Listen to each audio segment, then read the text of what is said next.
कहानी नीरू की है। पंजाब की नीरू की शादी दिल्ली के राहुल से होती है। दिल्ली कितना बड़ा शहर है ना, लेकिन आप लोगों का घर तो बहुत छोटा है। हमारे पंजाब में तो ये बड़े बड़े घर होते हैं कि मजा ही आ जाता है। कोई बात नहीं नीरू, मैं भी तुम्हारे लिए बहुत बड़ा मकान बनाऊंगा बहुत जल्दी। नीरू के पिता जहाँ पंजाब की जाने माने व्यापारी थे, वहीं उसका पति राहुल दिल्ली में एक सिंपल नौकरी करता था। माँ, यहाँ तो घी मक्खन इतना महंगा है कि क्या बताऊं। मैं तो तरस ही जाती हूँ घी खाने के लिए। नीरू की माँ को ये सुनकर बहुत दुख होता है। मेरी बेटी को घी नसीब नहीं हो रहा है और ये बहू यहाँ बैठकर घी में शक्कर डाल रही है।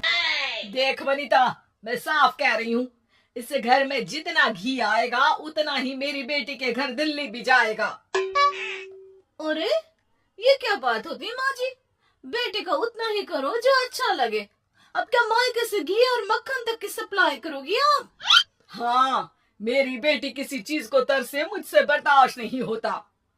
अब क्या था, नीरू के मायके में 2 किलो घी आता तो 2 किलो दिल्ली जाता नीरू के पास। एक दिन, माँ, बड़ी गर्मी पड़ती है दिल्ली में। इस घर में तो एक ही एसी है और वो भी ड्राइंग रूम में। सारा परिवार एक ही कमरे में सोता है। हाँ बेटा, वो तो हर घर की कहानी है। यहाँ भी एक ही एसी है। अरे बिल इतना आता है कि क्या बोलूं। तभी वहां राकेश आ जाता है। माँ, थोड़ी देर में यहाँ कुछ प्लम्बर आएंगे मेरे कमरे में एसी लगाने। जरा ध्यान से लगवा देना ना माँ। ओए, ऐसे कैसे तेरे कमरे में एसी लगेगा? हाँ हाँ राकेश, एक बार बात तो कर ले तो। अरे पापा, वो वनिता को गर्मी में नींद नहीं आती। ड्राइंग रूम में सबके साथ सोने में वो अनकंफर्टेबल है, इसलिए। अरे पूरे परिवार के साथ वहाँ तेरी बहन नीरू भी तो सोती है। वो नहीं हो रही क्या अनकंफर्टेबल? समझ रहा है ना? अगर एसी लगेगा तो एक दिल्ली में तेरी बहन के कमरे में भी लगेगा, तभी तू लगा सकेगा। राकेश वनिता को सारी बात बताता है।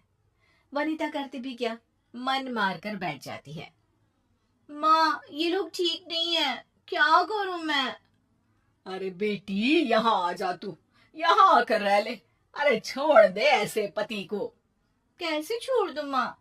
समाज क्या कहेगा, लोग क्या कहेंगे? वैसे भी मेरा एक बेटा है मयंक। अरे हटा बेटा, तेरी उम्र ही क्या है, इतनी परेशान रहेगी तो काम कैसे चलेगा। खैर, बात आई गई हो जाती है। माँ को लगता है कि नीरू ठीक है, तो वहीं नीरू के मन में एक ही लाइन चल रही होती है, यहाँ आजा। माँ ने तो बोल ही दिया है कि यहाँ आजा। बस मयंक थोड़ा सा बड़ा हो जाए, इन गरीबों को छोड़कर मैं वापस माँ के पास ही चली जाऊंगी। वो इसी सोच में बाजार में चल रही थी कि मैम, आपका दुपट्टा जमीन को छू रहा है।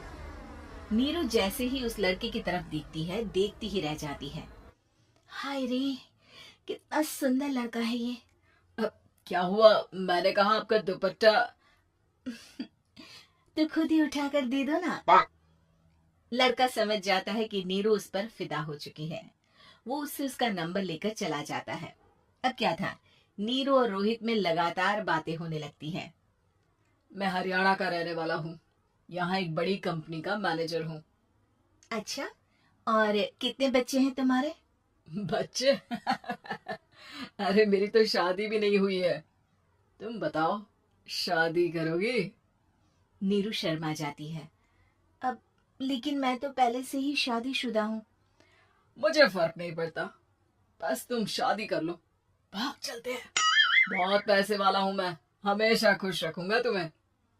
नीरू रोहित से मिलकर सारा प्लान बना लेती है और फिर एक दिन घर से भाग जाती है। दोनों शादी कर लेते हैं। शादी के बाद, क्या बात है नीरू, तुम्हें परेशान सा देखता हूँ, सब ठीक तो है ना? हाँ हाँ, सब ठीक है।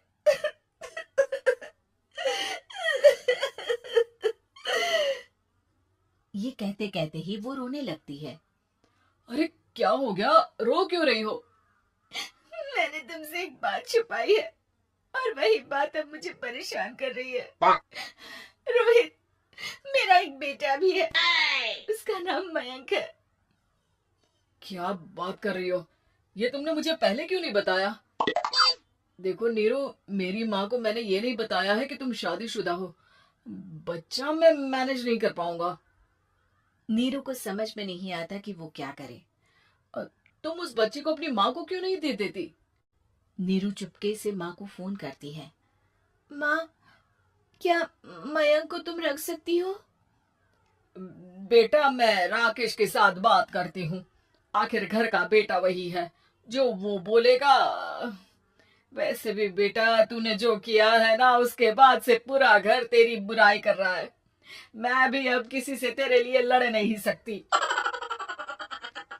राकेश बेटा, नीरू ने तो जो किया बहुत ही बुरा किया, लेकिन मैं सोच रही थी कि क्यों ना मयंक को हम यहाँ ले आए। तभी वनीता बोल पड़ती है। वाह जी, ऐसे कैसे यहाँ ले आए? यहाँ क्या भंडारा भरा है? और जिस बच्चे की माँ ने नहीं सोचा, उसके लिए हम क्यों सोचे? नीरू को एक बार तो अपने बच्चे के बारे में सोचना चाहिए था ना। अरे लेकिन तेरे पास भी तो लड़का नहीं है ना वनीता।